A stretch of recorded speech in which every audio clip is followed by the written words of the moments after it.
அனைவருக்கும் வணக்கம். நம்ம இன்னைக்கு இந்த வீடியோவில் எதை பற்றி பார்க்க போகிறோம்னா, சித்திரை திருவிழா. இந்த சித்திரை மாதத்தில் சித்திரா பௌர்ணமி ரொம்ப புகழ்பெற்றது. அந்த சித்திரா பௌர்ணமி அன்னைக்கு திருவண்ணாமலை கிரிவலம் போவாங்க.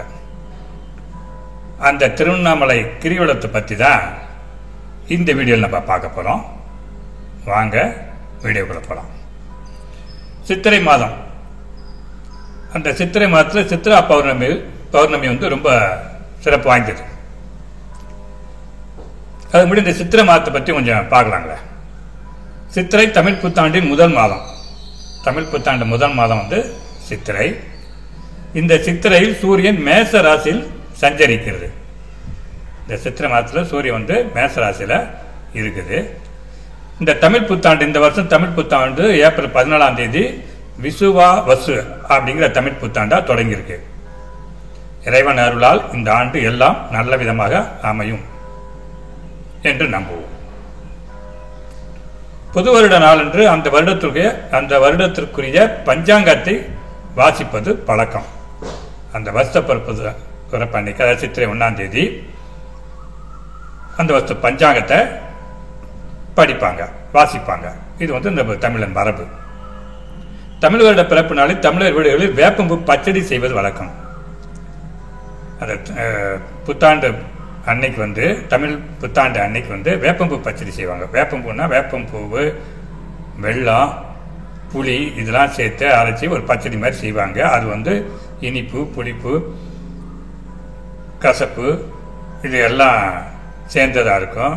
ஏன்னா இது என்ன உணர்த்துது அப்படின்னாக்கா, இந்த புது வருஷம் பிறக்குது, இந்த வருஷம் நல்ல விதமாக அமையும். அதே சமயம் வாழ்க்கைங்கிறது துன்பம், இன்பம், துக்கம், துயரம், மகிழ்ச்சி எல்லாம் சேர்ந்ததுதான் வாழ்க்கை அப்படிங்கிற உணர்த்துக்கோசரம் அந்த வேப்பம்பூ பச்சடி செஞ்சு சாப்பிடுவாங்க அன்னைக்கு, தமிழ் வருஷ பருப்பு அன்னைக்கு.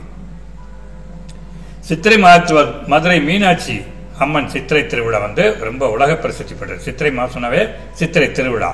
மதுரை மீனாட்சி அம்மன் கோயில சித்திரை திருவிழா ரொம்ப விமர்சையாக நடக்கும். அதனால அந்த சித்திரை மாதம் அது ரொம்ப உலக புகழ் பெற்றதாக இருக்கு. தங்கத்திலான நகைகளை வாங்க விரும்பும் அச்சய திருதியை என்ற பொன்னான நாள் இந்த சித்திரை மாதத்தில் தான் வருகிறது. அச்சய திருதிங்கிறது இந்த சித்திரை மாதத்தில் தான் வருது. அந்த நாளில் கொஞ்சமாவது தங்க நகையை வாங்கணும்னா நம்மளுக்கு மேலும் தங்க நகை பெருகும் அப்படின்னு மக்கள் நம்பி அன்னைக்கு ஏதோ கொஞ்சமாவது நகை வாங்கணும்னு நினைப்பாங்க. சித்திரையில் திருவோண நட்சத்திரத்தில் சிதம்பரம் நடராஜருக்கு சிறப்பு அபிஷேக அலங்காரம் நடைபெறும். சிதம்பரத்தில் நடராஜர் கோயிலுக்கு அன்னைக்கு திருவோண நட்சத்திரத்தில் அன்னைக்கு சிறப்பு அபிஷேகமும் அலங்காரமும் நடக்கும். இந்த சித்ரா பௌர்ணமியை பார்த்தீங்கன்னா அருணாச்சலேஸ்வரர் கோயில், இந்த கோயிலில் தான் அண்ணாமலை, உண்ணாமலை அப்படின்னு சொல்லி சாமி இருக்கு. அந்த சாமியை இருக்கிற அந்த மலையை சுற்றி தான் கிரிவலம் வருவாங்க. இந்த கிரிவலம், இந்த கோயில் இருக்கிற இடம் இதுன்னா ஃபர்ஸ்ட் அது அஷ்டலிங்கன்னு பேரு. ஒரு 8 லிங்கத்தை சுற்றி வராங்க.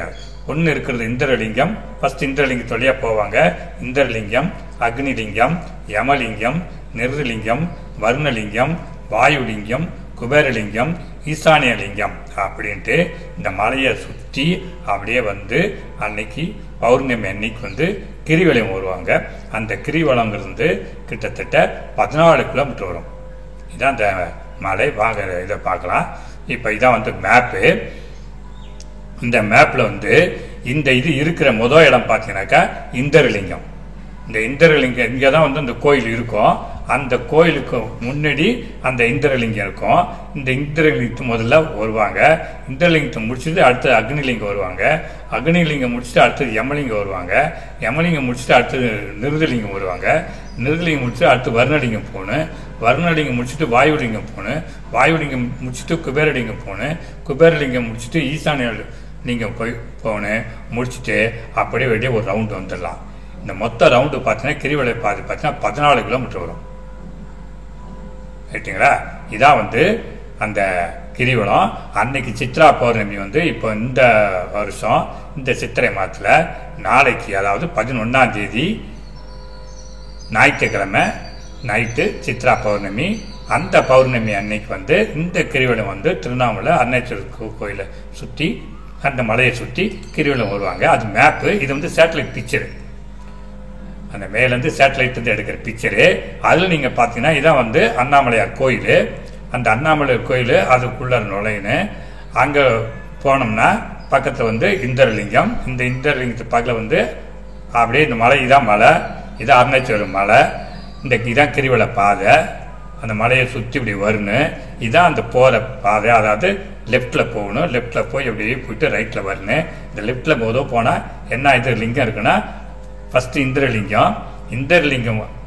இந்திரலிங்கத்துக்கு அப்புறம் பார்த்தீங்கன்னா அக்னிலிங்கம் இருக்குது. அக்னிலிங்கத்தை அப்படியே பண்ண ரமண ஆசிரமம் இருக்குது. ரமண ஆசிரமம் வந்து ரமணர் அவர் வந்து பெரிய மகானு. அவர் அங்கே வந்து ஒரு ஆசிரமம் அமைச்சிருக்கிறாரு. அவர் வந்து அருணாச்சல அச்சர மணமாலை அப்படின்னு ஒன்று இயற்றிருக்கிறாரு. அந்த பாட்டு கூட நீங்கள் கூட கேட்டிருப்பீங்க.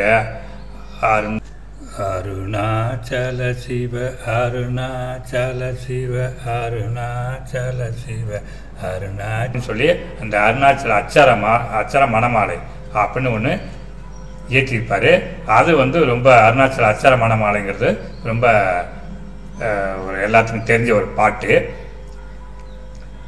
அந்த அருணாச்சலம் ரமணர் ஆசிரமம் அதை முடிச்சுட்டு அப்புறம் பார்த்தீங்கன்னாக்கா யமலிங்கம் முடிச்சுட்டு அடுத்து பார்த்தீங்கன்னா நிருதலிங்கத்தை முடிச்சுட்டு அடுத்தது பார்த்தாக்கா வர்ணலிங்கம் முடிச்சுட்டு வாயுலிங்கம், இது குபேரலிங்கம், இது வந்து ஈசானலிங்கம்.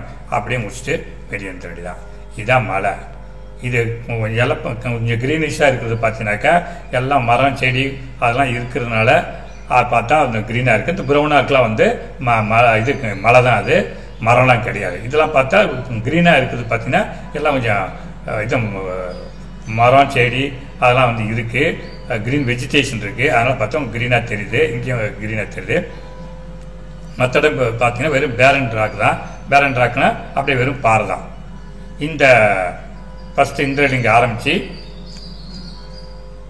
அக்னிலிங்கம் வந்து, யமலிங்கம் வந்து, நிருதலிங்கம் வந்து, வர்ணலிங்கம் வந்து, வாயுலிங்கம் வந்து, குபேரலிங்கம் வந்து, ஈசானலிங்கம் வந்து அப்படியே வரையும் வந்து இப்படி தான் அந்த கிரிவலம் வருவாங்க. திருவண்ணாமலையில் வந்து அருணாச்சல மலை, அந்த அண்ணாமலையார் கோவில், அதை சுற்றி அந்த மலையை சுற்றி கிரிவலம் வருவாங்க.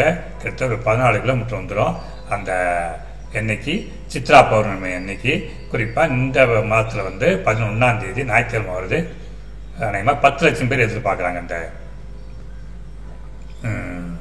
சித்ரா பௌர்ணமி. இந்த கிரிவலத்துக்கு வர்றவங்கள 10 லட்சம் பேர் எதிர்பார்க்குறாங்க.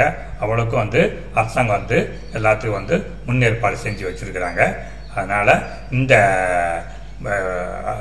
இது வந்து கிரிவலம் செல்கிற அந்த ஒரு இது வந்து நம்ம ரொம்ப ஃபேமஸாக இருக்குது திருவண்ணாமலையில். கிட்டத்தட்ட 10 லட்சம் பேர் வந்து இதை வந்து ஒரு வருஷமும் இந்த மாதிரி சித்ரா பௌர்ணமி அன்னைக்கு வந்து நிறைய பேர் வந்து லட்சக்கணக்கில் மக்கள் கூடி இந்த கிரிவலத்தை, இந்த மலையை சுற்றி கிரிவலமாக வருவாங்க. ரைட்டுங்களா? இது திருவண்ணாமலையில் ரொம்ப அதை பற்றி அந்த சிறப்பு வீடியோ வெளியிடுறோம். இது வந்து கிரிவலத்தில் மக்கள் எப்படி கூட்டமாக சொல்கிறாங்க பாருங்கள். இதான் வந்து அந்த கிரிவலத்துக்கு செல்கிற காட்சி. அதனால் இந்த வீடியோவில் எப்படி கிரிவலம் போகணும், எந்தெந்த அஷ்டலிங்கம்னு பேர் இந்த இதில் பார்த்தீங்கன்னா இந்திரலிங்கம் 1, அக்னிலிங்கம் 2, யமலிங்கம் 3, நிருதலிங்கம் 4, வர்ணலிங்கம் 5, வாயுலிங்கம் 6, குபேரலிங்கம் 7, ஈசானலிங்கம் 8 அஷ்டலிங்கம்னு பேர். இந்த அஷ்டலிங்கத்தையும் சுற்றி வருவாங்க. அது இந்த சைடு எப்படி இந்த அம்பக்குறி போட்டிருக்கோ அது வழியாக போயிட்டு அப்படியே கிரிவலத்தை முடிச்சுட்டு அப்படியே வெளியே போயிடுவாங்க. இது வந்து ஒவ்வொரு வருஷமும் சித்ரா பௌர்ணமி அன்னைக்கு நடக்கும். இந்த சித்ரா பௌர்ணமி 11/5/2025 அதாவது ஞாயிற்றுக்கிழமை வர்றதுனால வந்து இதை நம்ம சிறப்பு வீடியோ வெளியிடுறோம்.